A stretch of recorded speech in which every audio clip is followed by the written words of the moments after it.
नमस्कार, संस्कृति पीसीएस के इस YouTube चैनल में आप सभी का स्वागत है। जैसे कि आप सभी जानते हैं, हम बिहार के प्रीवियस ईयर क्वेश्चन पेपर के बारे में डिस्कशन कर रहे थे। वैसे तो वो हमारा लास्ट लेक्चर था, जैसे कि मैंने आपको बताया था, पर कुछ क्वेश्चंस आपके और इम्पॉर्टेंट मैंने सोचा आपको प्रैक्टिस करवा देते हैं। तो आज कुछ और 10 क्वेश्चंस हैं जिनकी आज हम बात करेंगे, प्रैक्टिस करेंगे उन क्वेश्चंस की। लेकिन इससे पहले एक महत्वपूर्ण सूचना है जो आप सभी के लिए है कि हमारा एक नया बैच शुरू हो रहा है 3 अक्टूबर से, जो कि एक हाइब्रिड बैच होने वाला है। हाइब्रिड इन द सेंस कि यह ऑफलाइन एंड ऑनलाइन दोनों फॉर्म में आपको मिलेगा। इसमें आपके टीचर्स जो हैं सारे ही आपके बेस्ट टीचर्स हैं, यह आपको पढ़ाएंगे और यहाँ पर आपकी जो क्लासेस हैं वो 3 अक्टूबर से, जैसे मैंने बताया, शुरू हो रही हैं और दिल्ली में शुरू हो रही हैं। अब जो भी बच्चे इसमें इनरोल कराना चाहते हैं या फिर क्लासेस से संबंधित और भी जानकारी लेना चाहते हैं तो वो हमारे sanskritiyas.com वेबसाइट पर और साथ ही साथ नीचे दिए गए इन नंबर्स पर कांटेक्ट कर सकते हैं। तो चलिए अब शुरू करते हैं आज की क्लास और देखते हैं हमारा पहला प्रश्न कौन सा है। पहला प्रश्न कह रहा है कि बिहार सरकार की ऑर्गेनिक कॉरिडोर योजना, यहाँ पर आप ऑर्गेनिक कॉरिडोर योजना के बारे में ये क्वेश्चन है, पूछा जा रहा है कि इसके तहत निम्नलिखित में से किसके किनारे जैविक कृषि को बढ़ावा दिया जाएगा। ठीक है, अब पहला ऑप्शन दिया है गंगा नदी। लेकिन इससे पहले एक बात आपको बता दूं कि यहाँ पर आपके 5 ऑप्शन दिए गए हैं, लेकिन बीपीएससी ने क्या किया है, जो उसमें नए बदलाव हुए हैं इसके अनुसार अब आपका जो अभी 30 सितंबर को एग्जाम है सिर्फ 4 ऑप्शन ही पूछे जाएंगे। बट क्योंकि ये प्रीवियस ईयर क्वेश्चन पेपर है इसलिए यहाँ पर आपके 5 ऑप्शन हैं, तो उसी अकॉर्डिंग हम इनको डिस्कस भी करेंगे। पहला है गंगा नदी, दूसरा है राष्ट्रीय राजमार्ग, तीसरा है तराई पट्टी, चौथा है नगरीय केंद्र और पांचवा है उपयुक्त में से कोई नहीं या उपयुक्त में से एक से अधिक। चलिए देख लेते हैं अब इसके बारे में। बिहार में यह योजना जो शुरू की गई थी, बेसिकली आपकी शुरू की गई थी 2022 से 2023 तक के लिए। तो पहले जो यह योजना थी उसकी समय अवधि थी 2022 से लेकर के 2023 तक की, इस योजना की। लेकिन अब यह योजना जो चल रही है यह बेसिकली 13 जिलों में चल रही है आपके। अब ये 13 कौन से जिले हैं? जो गंगा के किनारे बसे हुए हैं। ठीक है, इन गंगा के किनारे जो क्षेत्र आपके बसे हुए हैं वहां पर यह योजना चलाई जाएगी। तो अब क्या किया गया है कि इसकी टाइम लिमिट बढ़ा दी गई है। पहले 2022 से 2023 था, अब यह योजना एक्सटेंड करके कर दी गई है 2025 तक के लिए। ठीक है, अब देख लेते हैं कि गंगा के किनारे हमारे कौन कौन से क्षेत्र आ रहे हैं। तो गंगा के किनारे जब आपने देखा होगा मैप में मैंने आपको बताया, चलिए एक रफली मैप यहाँ पर मैं आप लोगों के लिए बना देती हूँ, फिर मैं आपको बताती हूँ कि क्या क्या चीजें हैं। अब ये इट्स जस्ट अ रफली मैप, इसको बहुत उसमें मत लेकर के जाना। तो गंगा यहाँ से प्रवेश करती है और बिहार को 2 भागों में क्या करती है, डिवाइड करती है। जब यह प्रवेश करती है यहाँ पे तो सबसे पहले पटना क्षेत्र आता है। ठीक है, पटना में प्रवेश करेगी, इसके बाद आपका बक्सर में प्रवेश करती है, बक्सर से होती हुई भोजपुर, सारण, वैशाली, समस्तीपुर, फिर होती हुई आपकी खगड़िया, बेगूसराय, लखीसराय, भागलपुर, मुंगेर, कटिहार और नालंदा से होती हुई जाती है। ठीक है, और यहीं पर यह जैविक कॉरिडोर जो है वो आपका शुरू किया जा रहा है। इसके किनारे, गंगा के किनारे जो जो क्षेत्र आपके बसे हुए हैं वहां पर, इसके तहत क्या किया जा रहा है, किसानों को जैविक खेती करने के लिए अनुदान दिया जा रहा है। अब अनुदान कितना दिया जा रहा है, तो जो पहला प्रथम चरण था इसके तहत किसानों को दिए गए थे 11,500 रुपए। ठीक है, उसके बाद क्योंकि ये फर्स्ट इनकी किस्त थी, पहली किस्त थी, अब दूसरी और तीसरी में इनको दिए जा रहे हैं 6500 रुपए। ठीक है, ताकि वह क्या करे, गंगा का जो किनारे का क्षेत्र है वहां पर जो जैविक कॉरिडोर विकसित किया जा रहा है, जैविक खेती जो है उसका उत्पादन करे। तो इसके तहत अब यहाँ पर आपसे क्या पूछा गया था कि निम्नलिखित में से किसके किनारे जैविक खेती करनी है, राष्ट्रीय राजमार्ग, तराई पट्टी, नगरीय केंद्र या गंगा नदी। तो गंगा नदी के किनारे जो क्षेत्र हैं वहां पर इस जैविक कॉरिडोर को विकसित किया जा रहा है और इसके तहत 13 आपके जिले आ रहे हैं जहां पर ये जैविक कॉरिडोर की खेती की जाएगी। ठीक है, और अनुदान कितना दिया जा रहा है, पहली किस्त में 11,500, दूसरी किस्त में 6500 और 6500।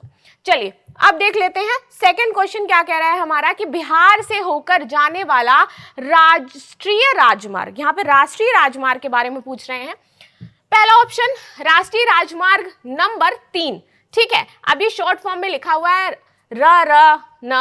ठीक है, अब ये आर वाला आर मत समझ लेना, मूवी वाला।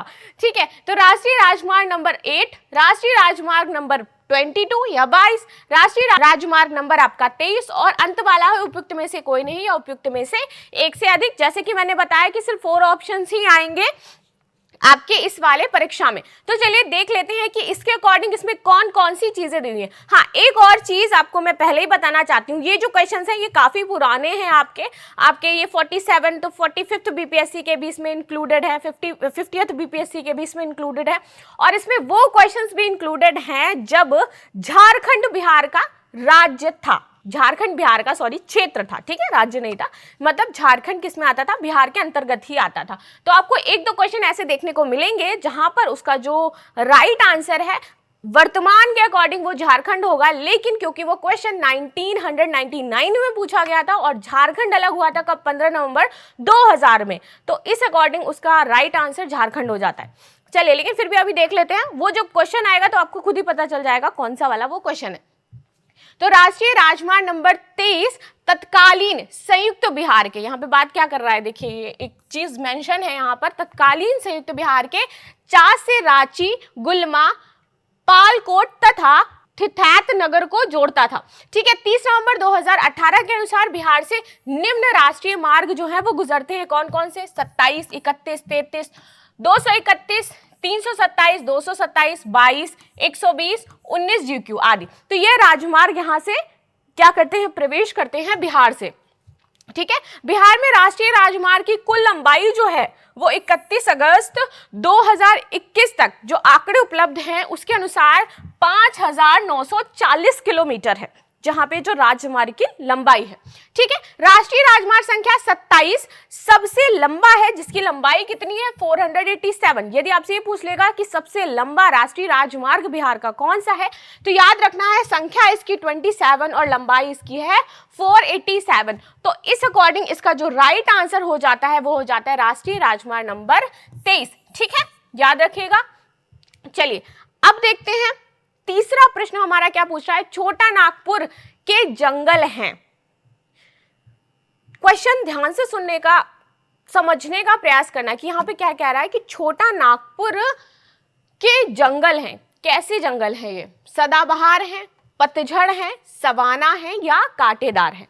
अपना उत्तर निम्नलिखित कूटों से चुने, 1 एवं 2, केवल 2। तीसरा ऑप्शन है 2 एवं 3, दोनों ही सही है। चौथा ऑप्शन है केवल 4 और पांचवा ऑप्शन जो कि नहीं आएगा बट उपयुक्त में से कोई नहीं या उपयुक्त में से एक से अधिक। चलिए देख लेते हैं। तो छोटा नागपुर में मुख्यतः जो पाया जाता है यहाँ पर पर्णपाती वनस्पतियां पाई जाती हैं, ठीक है।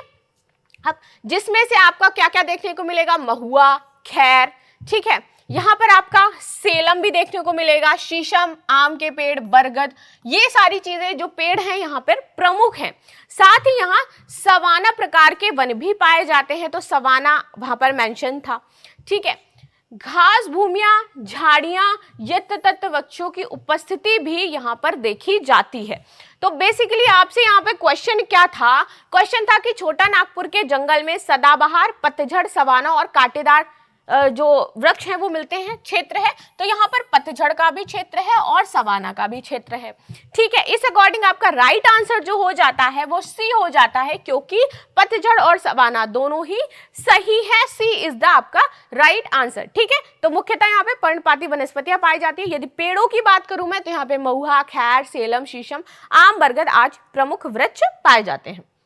चलिए अब यहाँ पे बात कर रहा है बिहार में भारी मशीन निर्माण प्लांट कहां पर स्थित है। जमशेदपुर, बोकारो स्टील प्लांट, बरौनी, रांची में उपयुक्त में से कोई नहीं है, उपयुक्त में से एक। इन सभी का आपने नाम सुना होगा। जमशेदपुर भी बहुत ही इंपॉर्टेंट हो जाता है स्टील की दृष्टि से, उत्पादन की दृष्टि से। तो तत्कालीन बिहार में भारी मशीन निर्माण plant heavy engineering corporation limited की स्थापना कब हुई थी, जो कि हुई थी 1958 में, और ये रांची में की गई थी। और रांची वर्तमान में कहाँ की राजधानी है, झारखंड की राजधानी है, जो कि बिहार का क्षेत्र नहीं है, ठीक है। हैवी इंजीनियरिंग कॉर्पोरेशन लिमिटेड पूंजीगत उपकरण, मशीन, टूल्स, स्पेयर पार्ट्स का निर्माण कर देश के प्रमुख उद्योगों को वहां पर उनकी आपूर्ति करता है। तो यहां पर पूछा गया है, क्योंकि क्वेश्चन में क्या दिया है, पुराना है कि बिहार में भारी मशीन निर्माण प्लांट स्थित है। तो यह आपका स्थित है रांची में, और रांची वर्तमान में कहां पे है? झारखंड में। और जो मैंने अभी आपको बताया था, और ये भारी जो मशीन निर्माण प्लांट है जो कि रांची में है, यह पूर्ति करता है बिहार में जितने भी भारी मशीन्स बनते हैं या उस इंस्ट्रूमेंट जो भी चीजों की आवश्यकता होती है वह रांची से पूरी करी जाती है बिहार की। ठीक है, जो मैंने आपको पहले बताया था कि कुछ प्रश्न आपके तब के हैं जब झारखंड बिहार का पार्ट हुआ करता था। ठीक है, तो यहाँ पर रांची वर्तमान में कहां पे है? झारखंड में है। ठीक है, लेकिन यह आपूर्ति बिहार में भी करता है। तो आपको क्लियरिटी थोड़ी सी मिल गई होगी, प्रॉब्लम नहीं होनी चाहिए, क्योंकि मैंने यहाँ पर क्लियर कर दिया है कि कुछ क्वेश्चंस आपके ऐसे भी हैं, क्योंकि जो भी प्रेजेंट वाले क्वेश्चन थे आपके पूछे गए थे वो सारे क्वेश्चंस मैंने कवर कर लिए थे। तो बहुत ज़्यादा क्वेश्चंस बच नहीं रहे थे, जो थोड़े बहुत क्वेश्चंस बच रहे थे वो काफ़ी ओल्ड थे, तो मैं सोच रही थी उसको ना लूँ ना पढ़ाऊँ, बट फिर मेरे को लगा कि नहीं, ले लेने चाहिए, और जितना भी अभी तक हुआ है वो सारा आपको कवर करा देना चाहिए।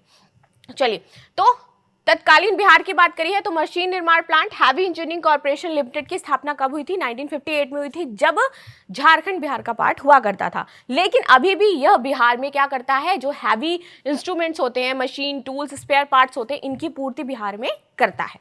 ठीक है, चलिए अब आ जाते हैं टाटा लौह इस्पात कारखाने में लौह अयस्क की पूर्ति हो रही है। कहाँ से हो रही है? बैराडिला से, क्योंझर से, मयूरभंज से या सिंहभूमि से? उपयुक्त में से कोई है, उपयुक्त में से एक से अधिक। यहाँ पर जो लौह अयस्क पाया जाता है, जब मैंने आपको बताया था कि कहाँ पर कौन कौन सी चीजें पाई जाती है, पायराइट सबसे ज्यादा कहाँ पर पाया जाता है, चूना पत्थर सबसे ज्यादा कहाँ पर पाया जाता है। ठीक है, तो मैंने बताया था पायराइट का जो उत्पादन सर्वाधिक होता है वो कहाँ पे होता है? बिहार में होता है। बिहार में आपके कौन से? एक तो कैमूर का पठार का क्षेत्र हो गया, दूसरा रोहतास का क्षेत्र होगा, रोहतास में सबसे ज्यादा पायराइट पाया जाता है।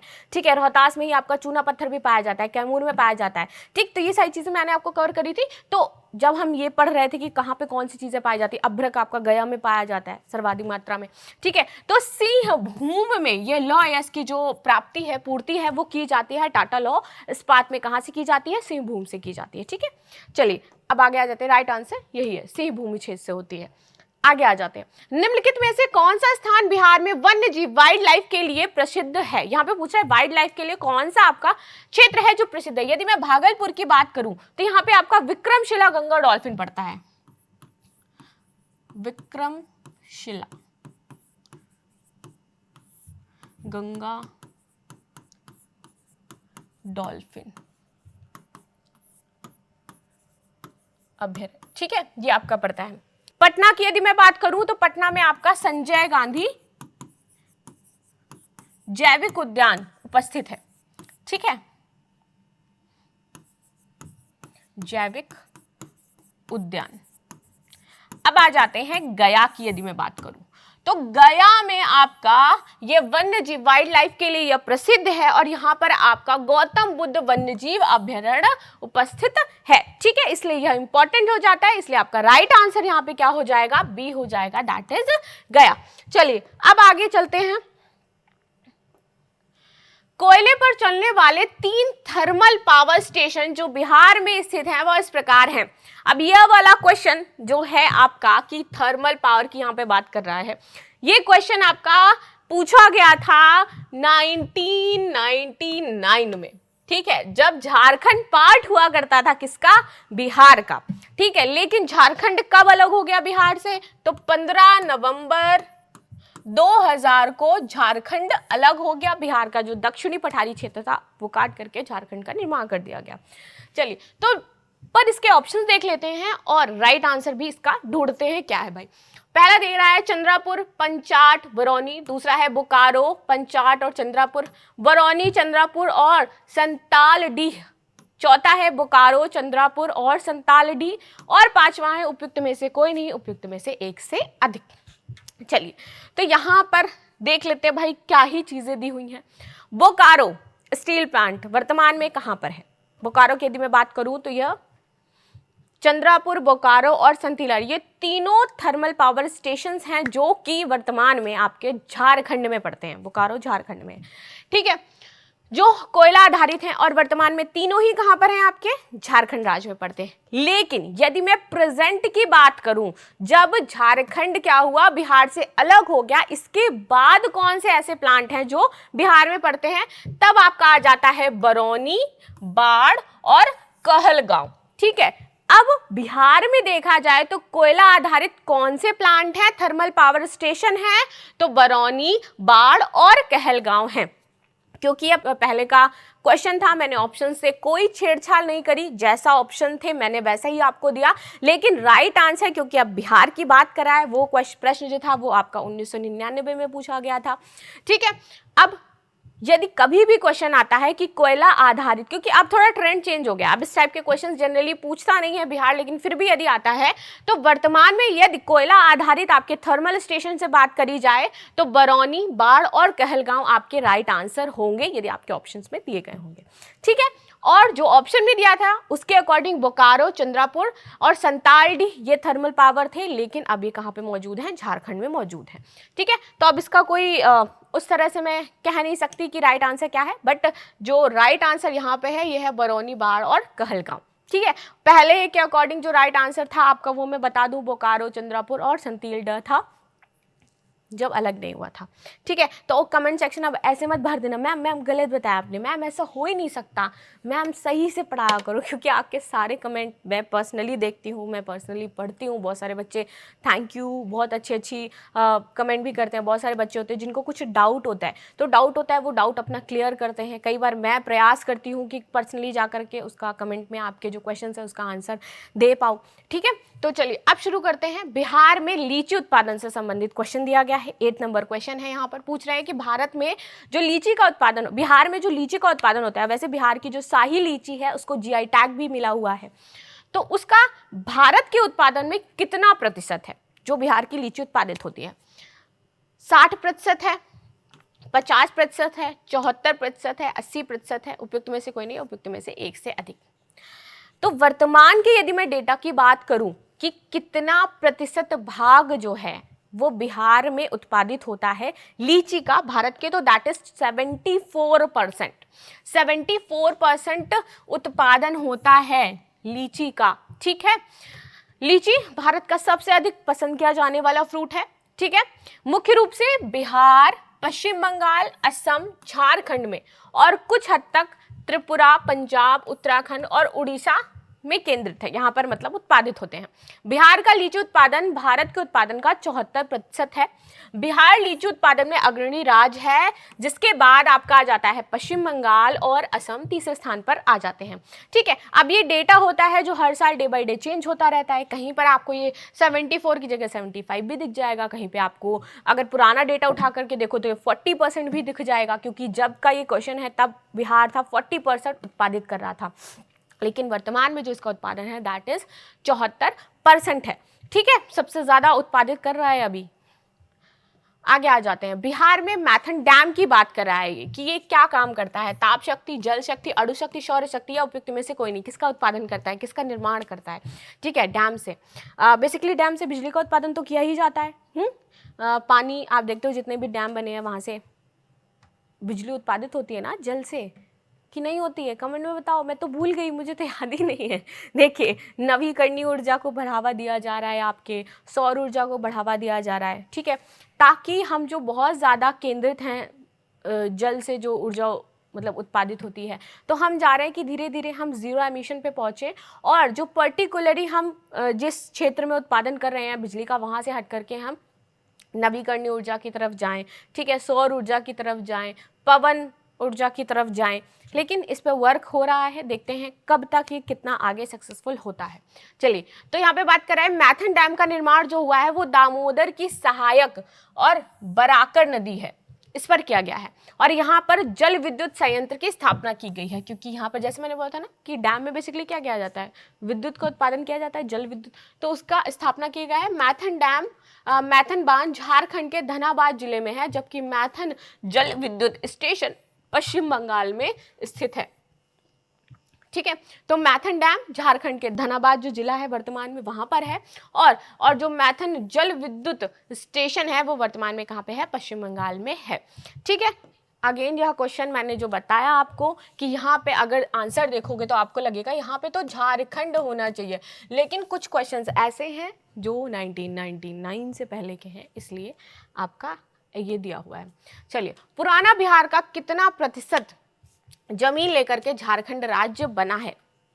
झारखंड राज्य का निर्माण कब किया गया? 15 नवंबर 2000 को। अब यहाँ पे कह रहे हैं कितना प्रतिशत पार्ट जो बिहार का है वो लेकर के झारखंड का निर्माण किया गया, तो 38.40% आंसर ऑप्शन में है। फिर 45.85, दूसरा है आपका 42.35, चौथा है एंड वाला आपका 51.72, एंड देन उपयुक्त में से कोई नहीं या उपयुक्त में से एक से अधिक। देखिए, झारखंड जो राज्य बना वो संपूर्ण बिहार का कितना क्षेत्रफल है? यहाँ पर देखा जाए तो 1,73,877 वर्ग किलोमीटर था, ठीक है। इसमें से 79,714 वर्ग किमी का क्षेत्र लेकर के 15 नवंबर 2000 को झारखंड का गठन कर दिया गया, निर्माण कर दिया गया, ठीक है, जो कि बिहार राज्य का कितने परसेंट है? 45.84% है, ठीक है। और वर्तमान में बिहार के यदि मैं कुल क्षेत्रफल की बात करूं तो 9,463 वर्ग किमी है। चलिए, तो ऑप्शन के अकॉर्डिंग देखते हैं, मतलब ऑप्शन देखते हैं कि क्या है। तो 45.84% बात कर रहे हैं यहाँ पे 85% ऊपर नीचे हर डेटा में होता है, तो राइट आंसर आपका ये है 45.85% या 84%, ठीक है। तो ये थे आज के क्वेश्चंस जो हमने डिस्कस किए बिहार स्पेशल से संबंधित कि कौन कौन से प्रश्न पूछे गए हैं, इसमें क्या क्या क्वेश्चन आए हैं। जैसे कि मैंने आपको क्लियर किया, क्योंकि मुझे हमेशा रहता है कि आप कमेंट सेक्शन भर ना दो आकर के कि मैम यहाँ से यहाँ तक है, ठीक है। तो जो कुछ प्रश्न ऐसे थे जो आपके पहले पूछे गए थे, तो वहाँ पर मैंने आपको क्लियर कर दिया कि 2000 से पहले के प्रश्न थे, इसलिए वहाँ पर इस तरह से दिया हुआ है। तो यदि यह लेक्चर आपको अच्छा लगा हो, समझ में आया हो, तो कमेंट सेक्शन में तो ज़रूर बताएं हैं। साथ ही साथ हमारे चैनल को लाइक, शेयर एंड सब्सक्राइब अवश्य करें। मिलते हैं आपसे नेक्स्ट क्लास में, तब तक के लिए धन्यवाद।